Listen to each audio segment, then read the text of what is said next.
नमस्कार दोस्तों, मेरा नाम है रंजीत और स्वागत है आप सभी का आरकेजे सिविल पाठशाला यूट्यूब चैनल पर। दोस्तों, आज के द हिंदू न्यूज़पेपर का हम एनालिसिस करने वाले हैं। आज संडे है और तारीख है 20 अप्रैल 2025।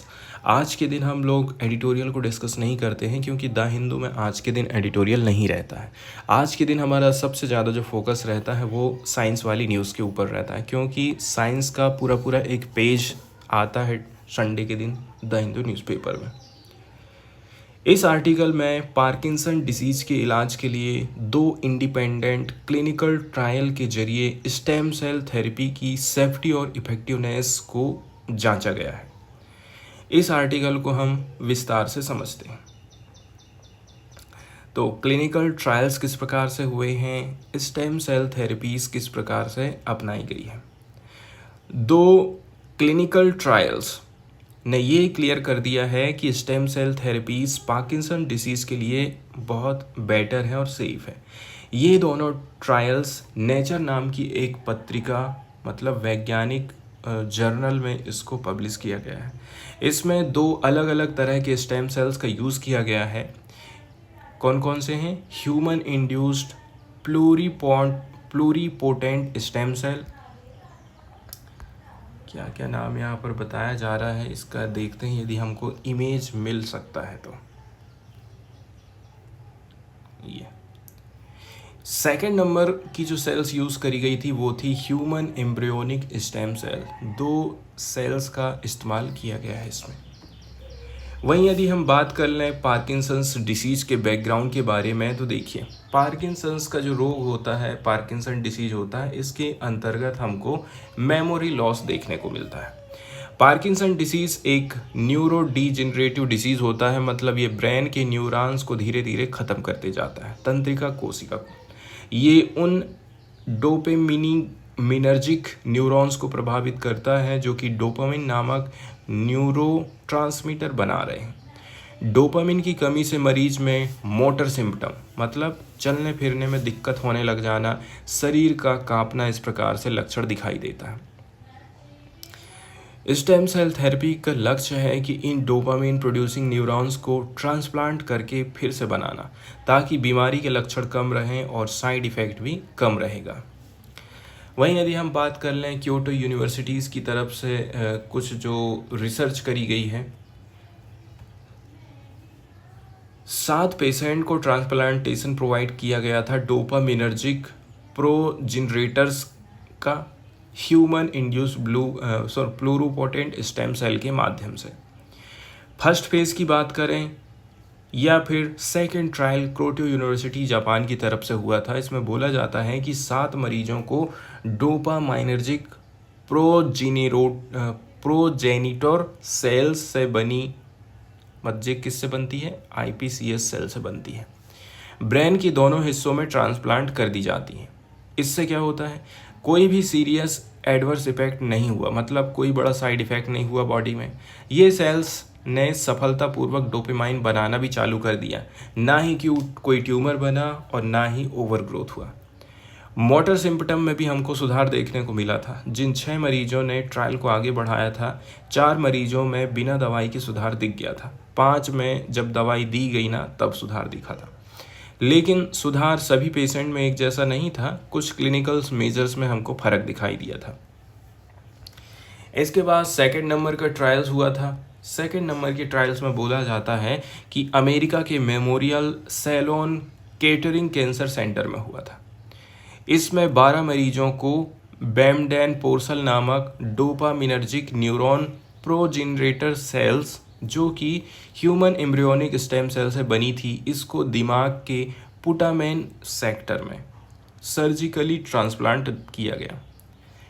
डोजेस डिवीज़न की बात करें तो 5 मरीजों को लो डोज दिया गया, 7 मरीजों को हाई डोज दी गई थी। इससे क्या पता चला? 18 महीने के बाद भी कोई सीवियर साइड इफ़ेक्ट नहीं हुआ था। दोनों ग्रुप्स में मोटर फंक्शन में कुछ सुधार भी हुआ था, मतलब लो और हाई डोज यदि हम चर्चा करें। लेकिन सुधार का जो लेवल है अलग अलग पेशेंट में अलग अलग रहा था। समरी में हम ये समझ सकते हैं इस ट्रायल से हमें क्या पता चलता है। दोनों ट्रायल्स ने ये साबित कर दिया है कि स्टेम सेल थेरेपी पार्किंसन के लिए फ़िलहाल सेफ है। कोई भी बड़ा एडवर्स इवेंट या फिर ट्यूमर दिमाग में नहीं बन रहा है। कुछ मोटर इम्प्रूवमेंट दिखा है जो कि काफ़ी प्रॉमिसिंग लगा, लेकिन ये अभी शुरुआती रिसर्च है, फर्स्ट फेज सेकंड फेज ही चल रहा है। इम्प्रूवमेंट सभी मरीजों में समान नहीं है। लॉन्ग टर्म रिजल्ट और ज़्यादा पेशेंट पर ट्रायल की ज़रूरत है ताकि मेमोरी लॉस को हम और भी ज़्यादा कम कर सके। बॉडी का हिलना डुलना, ये सारी चीज़ें हम अच्छी तरीके से ठीक कर पाएंगे। सेकंड वाला जो आर्टिकल साइंस का डिस्कस करने वाले हैं दोस्तों, ये वाला जो आर्टिकल है हमारी यूनिवर्स से मतलब ब्रह्मांड से रिलेटेड है। एक नई साइंटिफिक स्टडी में ये बोला गया है कि यूनिवर्स बहुत धीरे धीरे रोटेट कर सकता है। स्टडी में क्या पाया गया है, तो साइंटिस्ट लोगों ने एक मैथमेटिकल मॉडल बनाया है। इस मॉडल में उन्होंने ब्रह्मांड में बहुत थोड़ी सी घूमने की गति जोड़ दी है। उनके हिसाब से ब्रह्मांड हर 500 अरब साल में एक बार घूम सकता है। ये गति इतनी धीमी होती है कि इसको हम सीधे सीधे मेजरमेंट नहीं कर सकते हैं, लेकिन ये स्पेस के फैलने के तरीके को धीरे धीरे बदल सकती है। अब हम बात करते हैं, यदि इस प्रकार से ब्रह्मांड घूम रहा है इतने धीरे धीरे, तो इसका क्या महत्व है। ये विचार किसी फिजिक्स के नियम को नहीं तोड़ता है। ये इस बात की संभावना को बढ़ाता है कि हम ब्रह्मांड के एक्सपांसन को जिस तरह माप रहे हैं उसमें जो थोड़ा बहुत फ़र्क आ रहा है उसका कारण ये रोटेशन हो सकता है। आगे की बात यदि हम करें तो देखिए, अब वैज्ञानिकों को ये पता करने की कोशिश कर रहे हैं वैज्ञानिक लोग कि क्या हमें ब्रह्मांड के घूमने के कोई संकेत और भी ज़्यादा मिल सकते हैं।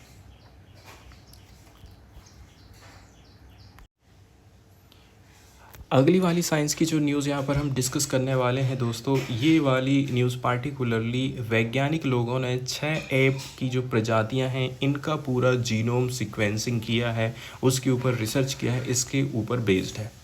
रिसर्चर लोगों ने पहली बार 6 अलग अलग ऐप प्रजातियों के पूरे जीनोम को, कंप्लीट जीनोम का सीक्वेंसिंग किया है। इसमें कौन कौन से ऐप शामिल हैं, ये सभी 6 प्रजातियां या तो इंडेंजर्ड हैं या फिर क्रिटिकली इंडेंजर्ड की श्रेणी में आती हैं। इसमें आ जाते हैं चिंपैंजी, बोनोबो, गोरिल्ला, ओरांगटांग की 2 उप प्रजातियाँ, एक और दुर्लभ प्रजाति जिसका नाम यहाँ पर नहीं बताया गया है। जीनोम को यदि हम समझने की कोशिश करें दोस्तों, तो जीनोम आखिर होता क्या है, जीनोम से हमें क्या जानकारी प्राप्त हो जाएगी। तो जीनोम किसी भी जीव के पूरे डीएनए की जानकारी होती है, मतलब उसकी जेनेटिक की पूरी किताब हो जाती है। इसका क्या फ़ायदा होगा, जेनेटिक डाइवर्सिटी का अध्ययन। वैज्ञानिक अब ये चीज़ समझ पाएंगे कि इन प्रजातियों में जीन के लेवल पर कितनी डाइवर्सिटी है। इससे ये भी पता चलता है कि कौन सी आबादी अधिक खतरे में है ताकि उन्हें बचाने की हम स्ट्रेटजी बना सकें। इन सभी प्रजातियों की संख्या लगातार घट रही है जंगल की कटाई, शिकार और जलवायु परिवर्तन की वजह से। अब ह्यूमन इवोल्यूशन को भी हम इसके माध्यम से समझ सकते हैं। चूँकि मनुष्य और एप, चिंपांजी एक ही पूर्वज से आए हैं, इसलिए इनका जीनोम पढ़ना हमारे इवोल्यूशनरी हिस्ट्री को समझने में मदद करेगा। कटेरियाना मेकोवा, जो कि एक इवोल्यूशनरी जेनेटिक्टिस्ट हैं जिनका काम विकास और जीन पर है, उन्होंने नेचर न्यूज़ को ये चीज़ बताया था। यदि हम लोग एप्स के जीनोम को समझ लेते हैं तो इससे हमें महत्वपूर्ण इंसाइट मिल जाता है, दृष्टि मिल जाती है, नॉलेज मिल जाता है कि कैसे करके ह्यूमन अपने आप में यूनिक है इन सभी चीज़ों से। अगली वाली न्यूज़ यहाँ पर हम डिस्कस करने वाले हैं दोस्तों, ये एक रिसर्च के ऊपर बेस्ड है जिसमें बोला जाता है कि यदि हम तेज़ चलते हैं, फास्ट चलते हैं, ब्रिस्क पेस जिसको बोला जाता है इंग्लिश में, अगर कोई व्यक्ति तेज़ गति से रोज़ाना कुछ समय तक चलता है तो उसे दिल की धड़कन से जुड़ी जो बीमारी है, हार्ट रिदम डिसऑर्डर का खतरा कम हो जाता है। हार्ट रिदम डिसऑर्डर का मतलब क्या होता है, इसमें 3 बीमारियाँ जाती हैं। एट्रियल फाइब्रिलेशन, एएफ शॉर्टकट में, टैकीकार्डिया, ब्रेडिकार्डिया। एएफ मतलब हृदय के ऊपरी कक्षों की अनियमित और तेज धड़कन हो जाना। टैकीकार्डिया दिल की बहुत तेज धड़कन हो जाना। फिर आता है ब्रेडिकार्डिया, दिल की बहुत धीमी धड़कन हो जाना। तो ये 3 प्रकार की बीमारी ठीक की जा सकती हैं खाली तेज चलने से। हमको देखना है कि कितनी स्पीड में हमें चलना है, ठीक है। इसके अलावा कितनी स्पीड होना चाहिए। स्लो पेस की बात करें मतलब आप 4.8 किलोमीटर पर हावर से कम की स्पीड में चल रहे हैं, धीमी चाल इसको बोला जाता है। एक होती है नॉर्मल चाल, मतलब 4.8 से 6.5 किलोमीटर प्रति घंटे के हिसाब से आप चलें। और तेज चाल किसको बोलेंगे, ब्रिस्क पेस, यदि आप 6.5 किलोमीटर पर हावर से भी ऊपर की स्पीड में चल रहे हैं तो इसके मेन फाइंडिंग यही है कि जो लोग ब्रिस्क वॉकिंग पेस अपनाते हैं उनमें एट्रियल फाइब्रिलेशन और अन्य हार्ट रिदमिक जो प्रॉब्लम है इसका खतरा 35 से 43% कम हो जाता है, मतलब उनकी हार्ट हेल्थ बेटर हो जाती है। रोजाना इसलिए हमको बोला जाता है कि तेज चाल से चलो, धीरे धीरे चलने से कहीं ज़्यादा बेटर रहता है। हार्ट वाले मरीजों के लिए तो ये और भी ज़्यादा अच्छा है।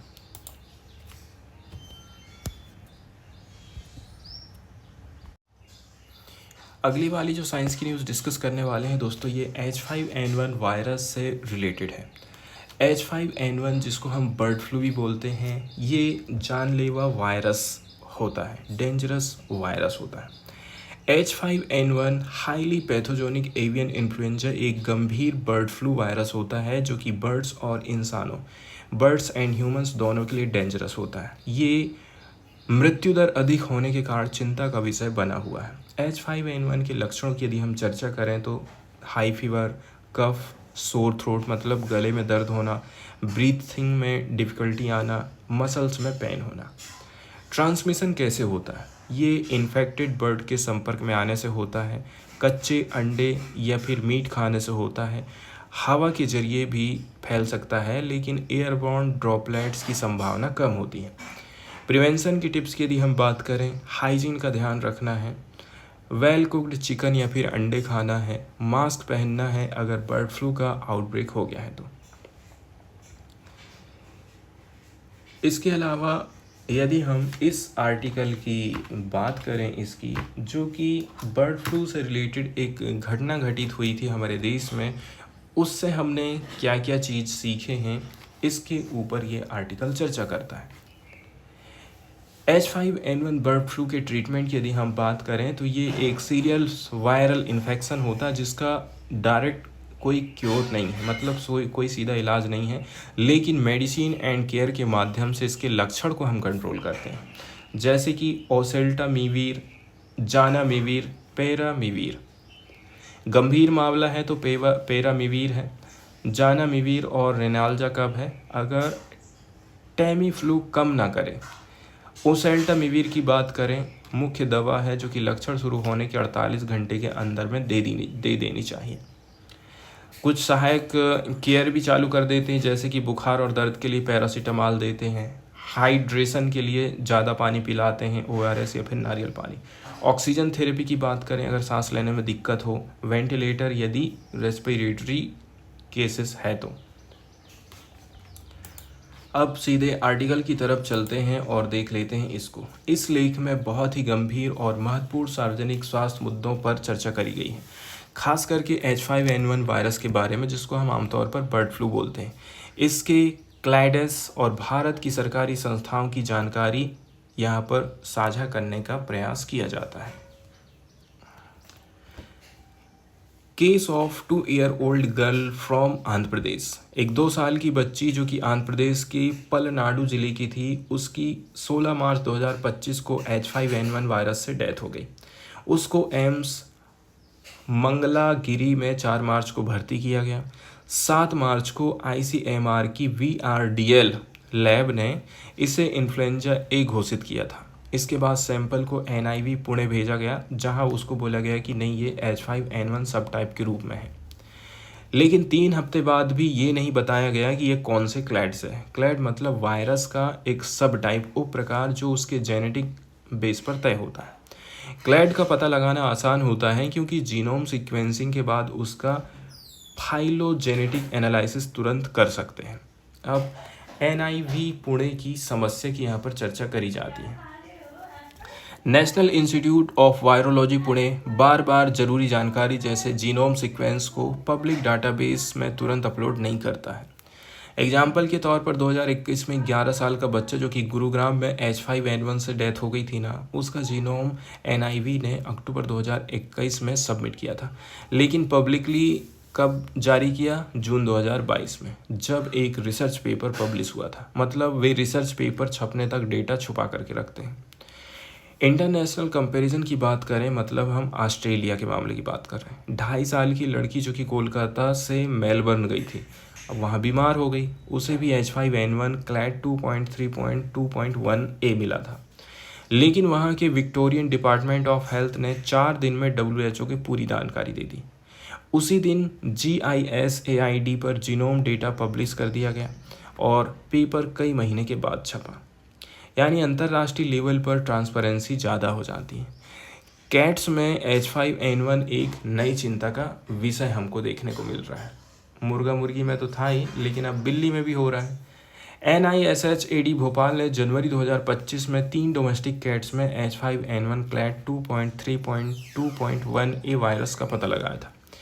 ये पता चला कि ये रिजोर्टेंट वायरस है, मतलब 2 अलग अलग स्ट्रेन के जीन्स को मिलकर के बना है। 4 जीन थे बांग्लादेश से आए हुए, इसमें है क्लैड 2.3.2.1A। 4 जीन है साउथ कोरिया या फिर एशिया ओरिजिन के, ये है 2.3.4.4B, 2.3.4.4B। ये कैट्स वायरस में ऐसे म्यूटेशन थे जो कि मैमल्स में बेटर इन्फेक्शन के लिए जिम्मेदार है। मतलब वायरस अब मैमल्स में फैलने की क्षमता विकसित कर रहा है और इसे ह्यूमंस को भी खतरा हो सकता है। इस चीज़ को यहाँ पर हमें समझने की ज़रूरत है। तो क्लैड इन्फॉर्मेशन क्यों इतनी इम्पोर्टेंट है? जैसे कि 2.3.2.1 अब इंडिया, बांग्लादेश और साउथ ईस्ट एशिया में फैलते जा रहा है। अगर ये क्लैड कैट्स में फैल रहा है तो इससे जूनोटिक स्पिल ओवर, मतलब बिल्ली से इंसान में फैलने का संक्रमण बढ़ जाएगा। कंक्लूजन की यदि हम बात करें तो भारत की संस्थाओं को पब्लिक हेल्थ डाटा, खास करके जीनोम सीक्वेंस को तुरंत पब्लिक डेटाबेस में डालना चाहिए। अन्य देशों की तरह WHO को टाइम पीरियड पर जानकारी देना है और ट्रांसपेरेंसी बनाए रखना है। H5N1 का कैट्स में पाया जाना एक खतरनाक संकेत है, जिससे जनता और जानवर दोनों में निगरानी बढ़ाने की हमें ज़रूरत पड़ेगी।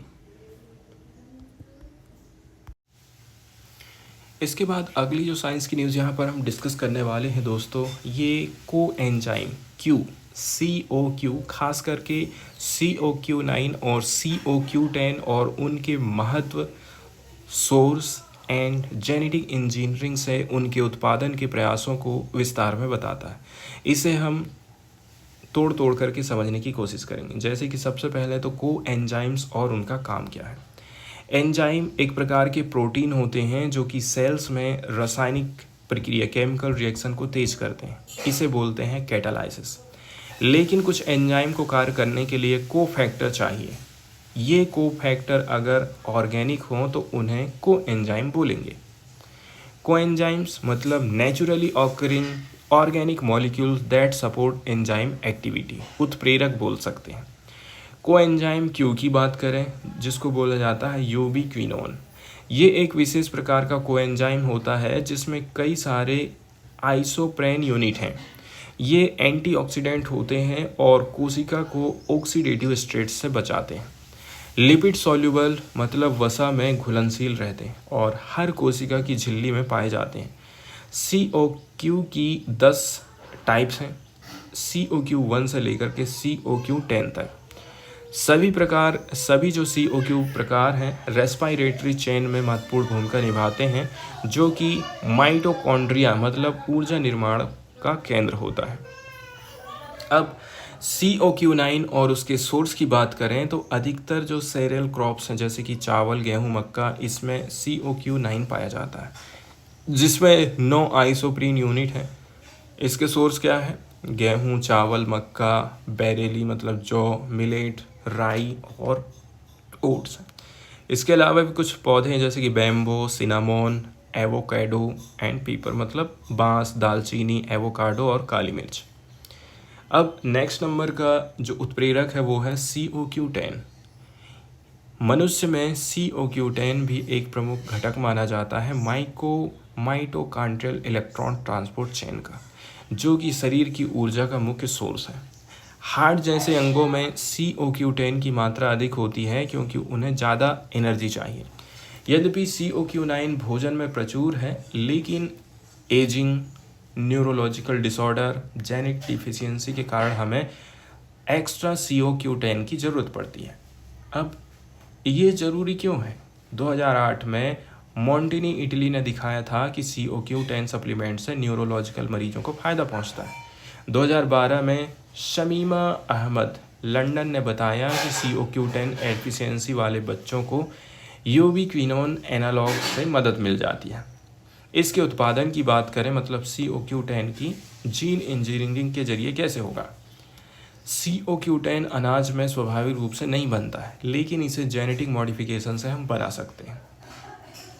इसकी प्रमुख उपलब्धियों की बात करें तो 2006 में काडावाकी जापान राइस प्लांट्स में DDSA जीन डाल करके COQ10 बनाए।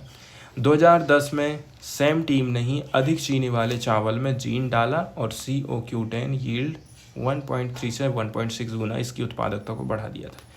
फिर 2021 में मुनेकी नाकामुरा CRISPR Cas9 टेक्निक से प्रिसाइज जीन एडिटिंग किया गया और COQ10 को और भी ज़्यादा प्रोडक्शन चालू हो गया।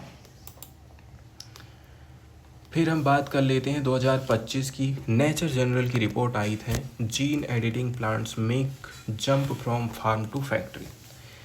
जिंगजिंग जू चाइना और उनकी टीम ने सैकड़ों पौधों का अध्ययन किया था। COQ1 एंजाइम जो कि पॉलीसोप्रेनॉइड चेन बना रहा है को राइस में मल्टीप्लेक्स प्राइम एडिटिंग के माध्यम से संशोधित किया गया।